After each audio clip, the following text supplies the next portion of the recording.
मनुष्य पिस्सू से ढके एक भव्य वस्त्र में पैदा होता है। जब हम अपने वस्त्र उतारते हैं और उन गंदे कीड़ों को उतारते हैं तो हम भगवान के मार्ग पर चल सकते हैं। आंगन में ली क्विंग धूप में नहा रही थी। एक लाउंज कुर्सी पर इत्मीनान से बैठी थी। सुबह की सुंदरता का आनंद ले रही थी। उनके दिन उन सेवानिवृत्त बूढ़ों की तरह आराम भरे थे। दैवीय जादू वास्तव में एक दिलचस्प दृष्टिकोण है, लेकिन ली क्विंग की नज़र में उनके द्वारा बनाया गया विशाल चित्र अधिक दिलचस्प है, क्योंकि इस विशाल जीवन शरीर में शुरू से ही सूक्ष्म जीवों का कोई सहजीवन नहीं था। इसलिए उनके द्वारा बनाए गए विभिन्न अंग सूक्ष्म जीवों के सहजीवन को प्रतिस्थापित कर सकते हैं और वास्तव में एक स्वतंत्र जीवित व्यक्ति बन सकते हैं। शायद यही रास्ता है भगवान बनने का। और ली क्विंग भी एक प्रश्न के बारे में सोच रहे हैं, क्या उनका जादू मेरे उपयोग के लिए उपयुक्त है? यदि समान अनुपात में उपयोग किया जाता है तो मैंने जो दिव्य जादू किया है वो एक आदिम और विशाल भगवान को बनाने के लिए होना चाहिए, और फिर इस भगवान में विश्वास करना, उसका आस्तिक बनना और उससे शक्ति उधार लेना। इस तरह मैं उसे 2 मीटर की नख तक बुला सकता हूं। लेकिन यह बहुत व्यावहारिक नहीं है। न केवल आपको जादू के लिए सामग्री और ऊर्जा प्रदान करने की आवश्यकता है, बल्कि इस जादुई जादू की रक्षा का स्तर एक साधारण गोली को भी नहीं रोक सकता है। ली किंग की आंखें चमक उठीं और उसने धीरे से अपना सिर हिलाया। लेकिन पहली पीढ़ी की तकनीक हमेशा खराब थी। मानव इतिहास में पहली कार या ट्रेन की तरह गाड़ी में मौजूद लोग ये देखकर हंस रहे थे कि ये कितनी धीमी थी। लेकिन आगे क्या हुआ? मैं बस इतना कह सकता हूं कि भविष्य आशाजनक है। इस मंत्र में बड़ी संभावनाएं हैं। यहां तक कि अगर आप इसके बारे में सोचते हैं तो भी इस जैविक निर्माण तकनीक का उपयोग आज की पृथ्वी पर एक पौराणिक पुनरुत्थान बनाने के लिए किया जा सकता है, एक सादृश्य का उपयोग करने के लिए। यदि आप वास्तव में एक अल्ट्रामैन का निर्माण करते हैं जो पूरे ब्रह्मांड में यात्रा करता है, तो पृथ्वी पर बेवकूफ लोगों को केवल इस विशाल भगवान में विश्वास करने, उसकी डीएनए संरचना प्राप्त करने, उससे दिव्य जादू प्राप्त करने और शरीर के ऊतकों के हिस्से को जागृत करने की आवश्यकता होगी। अल्ट्रामैन के सिर की तलवार का निर्माण, त्वचा, इंडिकेटर लाइट। जब आप दुश्मन से लड़ने निकलते हैं तो शायद वो उतना शक्तिशाली नहीं होता, लेकिन ये सुदूर भविष्य में होना चाहिए। इस समय सुजैन, जो बगल के छोटे से विला में थी, बाहर निकली और उसने ली किंग को अपने बगल के आंगन में धूप का चश्मा पहने हुए धूप सेंकते हुए देखा और मुस्कुराई। अरे ली, तुम कहां धूप सेंक रही हो? यह प्रकाश संश्लेषण है। ली किंग मुस्कुराए। तब मैं तुम्हें परेशान नहीं करूंगा। सुजैन के पास स्पष्ट रूप से ली किंग पर ध्यान देने का समय नहीं था। हाल ही में वो गुप्त रूप से घर पर अपनी बेटी का पालन पोषण कर रही है, पढ़ना लिखना सिखा रही है और विभिन्न काम कर रही है। वो इन दिनों जिम भी नहीं जाती है और वो ये कहने के योग्य नहीं है कि कोई जिम नहीं जाता है। अब सुजैन को खजाना जैसा महसूस होता है। उन्हें यह भी लगने लगा कि फिटनेस की भी सीमाएं हैं। आपके सामने एक बड़ा खजाना है। आप अच्छे का त्याग कैसे कर सकते हैं और बुरे का पीछा कैसे कर सकते हैं। सुबह के बाद ली किंग ने अपना दोपहर का भोजन समाप्त करने के बाद पाया कि उसके पास करने के लिए कुछ नहीं है। पिछले 1 या 2 महीने में वो लिविंग रूम और 2 अन्य कमरों के नवीनीकरण में व्यस्त था। 3 बेडरूम और एक लिविंग रूम के इंटीरियर को एक सील बंद प्रयोगशाला में बदल दिया। बिल्कुल, इसकी लागत भी ज्यादा नहीं है। मुख्य रूप से मिश्र धातु, इस्पात प्लेट, वेल्डेड और आंतरिक रूप से सील। पर्याप्त धूप सुनिश्चित करने के लिए लिविंग रूम के सिर के ऊपर टेम्पर्ड ग्लास का एक बड़ा टुकड़ा स्थापित किया गया है और विशेष ग्लास के अंदर को बाहर से नहीं देखा जा सकता है। इसे भूल जाओ, जादू का अध्ययन करो। ली किंग को अचानक दिलचस्पी हो गई। उन्होंने अंदर की तकनीक के अनुसार सीखना शुरू किया और इसमें ज्यादा समय नहीं लगा। पेड़ों की दुनिया आ रही है। क्लिक करें। बेल के बालों का एक गुच्छा, एक नाखून के आकार का, एक एक करके उग आया, बस थोड़ा सा छोटा सा। युग ने एक बार फिर प्रचंड तकनीकी परिवर्तन का सूत्रपात कर दिया है। उन्होंने विशाल भगवान के निर्माण चित्रों के बाद के संस्करण को संशोधित किया और विभिन्न संरचनाएं जोड़ी ताकि वे बाद में दुश्मन के खिलाफ लड़ने के लिए भगवान के शरीर के हिस्से को बुला सकें। इसे ईश्वर सृजन योजना कहें। निर्मित विशाल देवता को कल्पित बौने का देवता कहा जाता है। इस दिन नया सम्राट पूरी तरह से सिंहासन पर बैठा। हेरोडोटस देवताओं का राजा बन गया। बजना बजना! चर्च के सामने का घंटाघर गूंज उठा। घंटाघर से लटकी हुई विशाल सुनहरी घंटी से एक मधुर और राजसी घंटी निकल रही थी। वो आलिशान विशाल वृक्ष से गिरा जो आकाश तक पहुंच गया। अनगिनत बादलों की समृद्ध शाखाओं और पत्तियों से होकर गुजरा और नदियों, जंगलों और बंजर भूमि से गुजरते हुए पूरी पृथ्वी पर गूंजता हुआ पृथ्वी पर गिर गया। गुफा, जनजाति, वो है देवताओं की घंटियां। पेड़ के नीचे कल्पित बौनों ने जनजाति में अपना सिर उठाया और आकाश की ओर देखा। पृथ्वी पर विभिन्न जातियां भी गुफाओं से बाहर आईं। मछलियां नदी में तैर रही थीं और आधी मानव मकड़ियां पेड़ों से उठकर आश्चर्य से आकाश की ओर देख रही थीं। क्या हुआ? मकड़ी की गुफा में छिपा हुआ आयरिस हाल ही में देवताओं की विरासत का अध्ययन कर रहा था। जब वो जिज्ञासावश बाहर आया तो उसे लगा कि आकाश में देवताओं का एक अकल्पनीय भव्य समारोह हो रहा है जो पृथ्वी पर मनुष्यों के लिए अज्ञात था। देवताओं, देवताओं! इसने आकाश की ओर देखा, घने जंगल के पार, दूर स्थित विशाल विश्व वृक्ष की ओर, महत्वाकांक्षा से भरा, और बड़बड़ाया, एक दिन मैं भी वहां जाऊंगा, देवताओं में से एक बन जाऊंगा, आकाश पर, पृथ्वी पर संपूर्ण दृश्यों को देखते हुए मेरी जाति बनाएं, अनंत काल की ओर बढ़ें, भविष्य के युगों में कदम रखें और हमेशा के लिए जीवित रहें। पृथ्वी पर सारा जीवन मूल रूप से दिमाग वाले बौनों से बना है। जीवन ज्ञान और भावनाएं अधूरी हैं, महत्वाकांक्षाएं कम हैं और रचनात्मकता कम है। लेकिन जब आयरिस ने देवताओं की मस्तिष्क कोशिकाओं को उठाया और उन्हें चेतना में एकीकृत किया तो कुछ प्रकार का उत्परिवर्तन हुआ। इसमें वो रचनात्मकता और महत्वाकांक्षा थी जो केवल देवताओं में ही हो सकती है। संपूर्ण पृथ्वी दर्जनों बार स्पष्ट घंटियों से गूंज उठी। देवता प्रार्थना करने लगे, ये भगवान की इच्छा है। भगवान ने हमें टाइटन का निर्माण करने के लिए कहा, जो हमारे लिए एक और गुप्त ज्ञान है। यह हमें संकेत देता है कि यह टोटेम जादू की उत्पत्ति है। हमने टाइटन का निर्माण किया, इसलिए हमें विश्वास है, ताकि हम उस पर भरोसा कर सकें। हम टाइटन पर विश्वास करते हैं और उसका जादू प्राप्त करते हैं। बहुत सवेरे पूरे लिविंग रूम के ऊपर एक बड़ा टेम्पर्ड ग्लास लगा है, जिस पर सूरज की रोशनी पड़ती है और रोशनी प्रचुर हो जाती है। सूरज की एक किरण विशाल क्रिस्टल दीवार से होकर गुजरती है और लिविंग रूम से कमरे में लगे विशाल पेड़ तक अनियंत्रित रूप से चमकती है। यह चर्च की छतों को सजाने वाली हरी पत्तियों और लाल पत्तियों पर गिरता है। धब्बेदार पत्तियां सुंदर प्रकाश और छाया चित्रों के साथ गुंथी हुई हैं। पेड़ों के बीच बना चर्च जंगल में किसी परी कथा वाली इमारत जैसा दिखता है।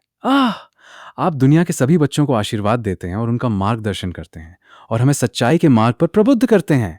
आप हमें एक दूसरे के साथ संवाद करने, एक दूसरे की देखभाल करने और एक मात्र पवित्र आसन पर एक विशाल दिव्य शरीर बनाने में सक्षम बनाते हैं। दुनिया में अपना सुसमाचार प्रचार करो, सभी राष्ट्रों को प्रभु की ओर ले चलो। मैं आपके नाम पर भगवान के शरीर की नकल करने और इस तकनीक को करने के लिए कहता हूं। इस बार वो गद्दी संभालते हैं। ली किंग ने हमेशा की तरह अभी भी दैवज्ञ भेजा। हालांकि यह पहले सम्राट का सिंहासनारोहण नहीं था और उसने व्यक्तिगत रूप से क्रिस्टल दीवार के बाहर आने की जहमत नहीं उठाई। वो पवित्र ड्रैगन के माध्यम से केवल नए सम्राट को ताज पहनाने और राजदंड प्रदान करने के लिए आया था। पृथ्वी के मनुष्य हेरोडोटस, ईश्वर की इच्छा की एक किरण दुनिया भर में आती है। इसकी आभा उस आलसी शुभंकर से बिल्कुल अलग है। शेनलिन की चेतना की लहर रहस्यमय और विशाल थी, मानो वो जीवन के मूल में लौट आया हो। यह एक उच्चतर आभा थी जिसने उन्हें बिल्कुल कुचल दिया। घास सूख जाएगी और फूल मुरझा जाएंगे। संसार में केवल सत्य ही शाश्वत है। उसने राजा के सामने धीरे से उसके माथे को छुआ और गंभीर स्वर में कहा, क्या आप पृथ्वी पर लोगों को विश्वास की ओर ले जा सकते हैं? आप सभी संवेदनशील प्राणियों को स्वतंत्रता का आनंद लेने और उस रास्ते पर चलने का साहस अपनाने के लिए प्रेरित करें जो हमें मिलता है।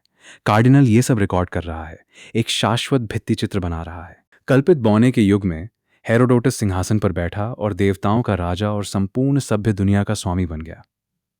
राज्याभिषेक समारोह संपन्न होने के बाद ली किंग पूरी तरह से नहीं गए, लेकिन उन्होंने बड़ी रुचि के साथ इस दुनिया में घूमने की योजना बनाई। इस बार उन्होंने पवित्र ड्रैगन के शरीर का उपयोग नहीं किया क्योंकि यह बहुत ही आकर्षक था। उसे एक नया खिलौना मिला, एक प्यारी सी छोटी मकड़ी जो उसके अपने खिलौने में बदल गई। बहुत सवेरे घंटी गूंजने के बाद पूरे जंगल में सन्नाटा छा गया। चींटी के नजरिए से दुनिया काफी खतरनाक और विशाल है। पेड़, जमीन, भूमिगत गुफाएं और ऊपर और नीचे त्रिआयामी संरचनाएं रहने योग्य भूमि का विस्तार करती हैं।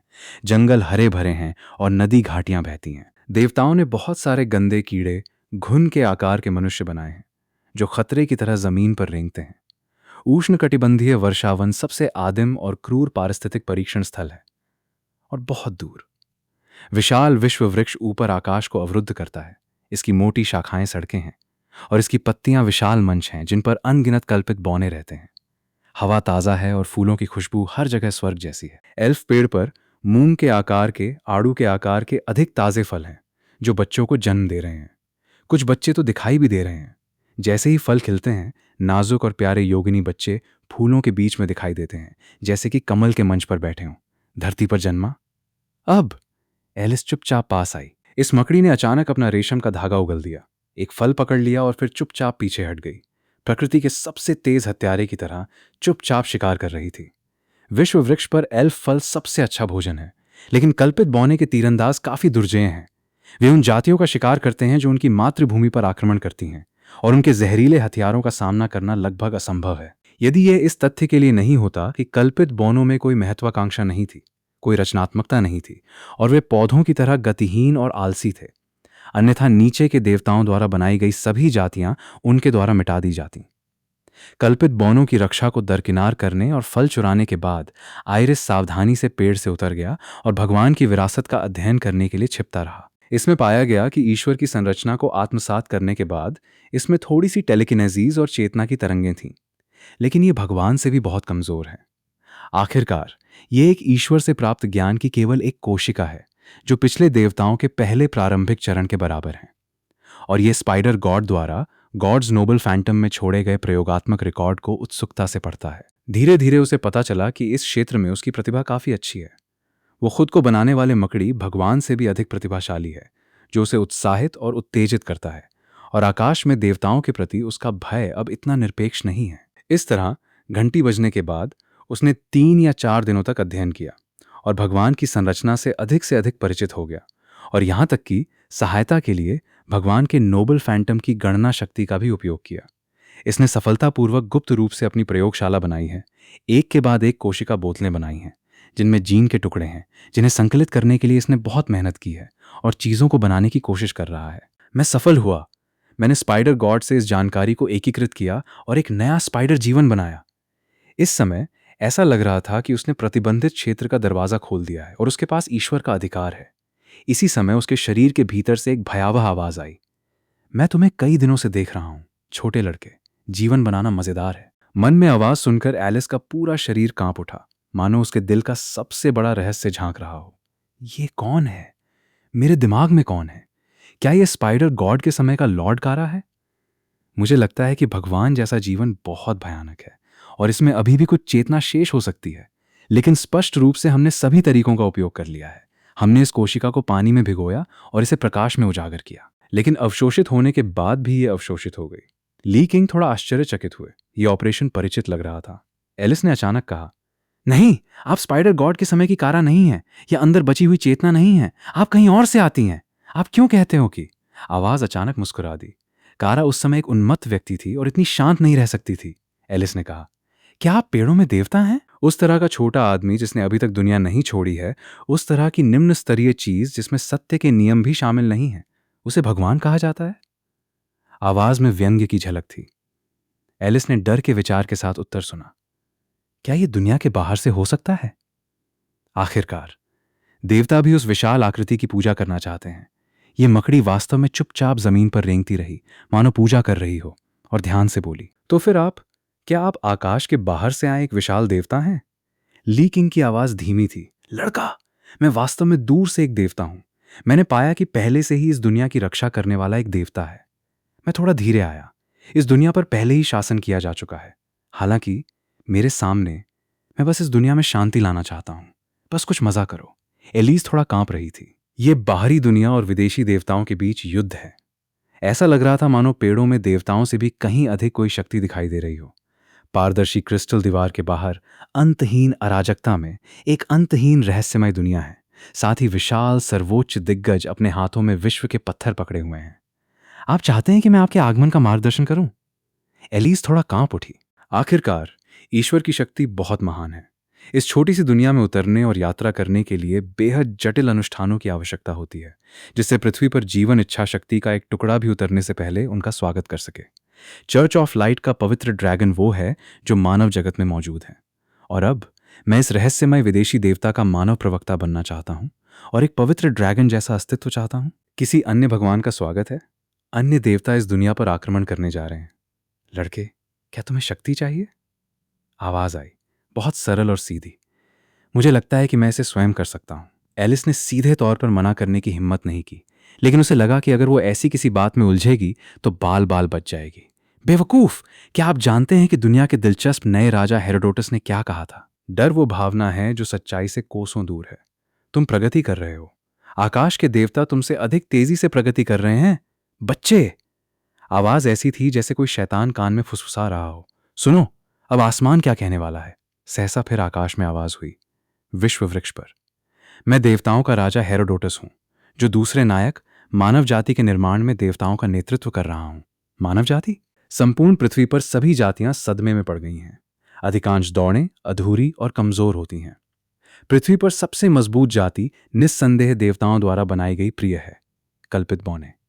और अब जब हेरोडोटस ने अंततः देवताओं को एक नई उपलब्धि हासिल करने के लिए प्रेरित किया है, तो क्या कोई दूसरा सांसारिक युग का नायक होगा? मानव जाति? ये फिर कौन सी जाति है? ये कितना शक्तिशाली है? सबकी सांसें अटकी हुई हैं। और गुफा में एलिस को भी इसकी आवश्यकता महसूस होती है। देखो, तुम देवताओं के साथ कैसे रह सकते हो? आवाज ने अपने इरादों को बिल्कुल भी नहीं छिपाया और मजाकिया आवाज निकाली। अपने पेड़ों पर देवताओं की रचनाएं मजबूत और मजबूत होती जा रही हैं। आप जल्द ही मानव जाति को भी हराने में असमर्थ हो सकते हैं। आप जल्द ही पाए जाएंगे। दैवीय शक्ति चुरा ली, फांसी की सजा दी गई। मैं एलिस चुप थी। मेरे आने का स्वागत करने के लिए एक वेदी बनाओ और मुझ पर विश्वास करो। मैं तुम्हें गरजने की शक्ति दूंगा। आवाज अचानक फुसफुसाई। अज्ञात के सर्वव्यापी डर ने एलिस को घेर लिया, जिससे वो अपने डर को दबाने में असमर्थ हो गया। इस दुनिया में मेरी चाल बनो, गुप्त रूप से मेरे लिए एक वेदी बनाओ, एक विश्व मार्ग खोलो और इस दुनिया में एक और दुनिया आने दो। मांस और रक्त के अंतहीन पहाड़ों को इस तबाह दुनिया को निगलने दो। इस दुनिया को गड़गड़ाहट के डर का एहसास होने दो। इस दुनिया को आज्ञा मानने दो या हमेशा के लिए नष्ट हो जाओ।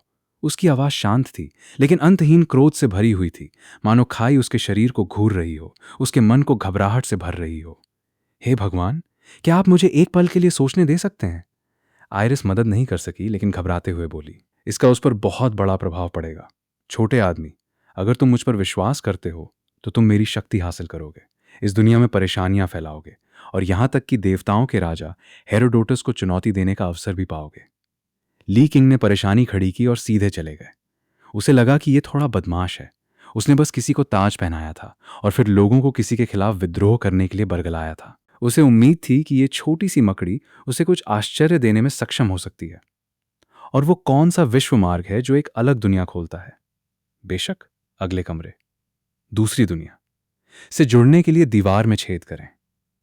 अगला कमरा एक बहुत ही दिलचस्प विश्व वातावरण वाला है। बस एक कमरे के छोटे से क्षेत्र को पूरी तरह से कवर करने के लिए पर्याप्त है, जिससे उन्हें एक विस्तृत रेत टेबल भूमि का आनंद लेने की अनुमति मिलती है। लेकिन इसे इतने बेवजह से पार करने के लिए समारोह की कोई भावना नहीं है। तो क्या वेदी बनाने, बाहरी देवता के आगमन का स्वागत करने और दूसरी दुनिया से हमले की शुरुआत करने के लिए एक आंतरिक नायक को ढूंढना दिलचस्प नहीं होगा? प्रतिस्पर्धा से ही प्रगति हो सकती है। चाहे कुछ भी हो, इस दुनिया को अंतर्धाराओं के साथ बढ़ने दो।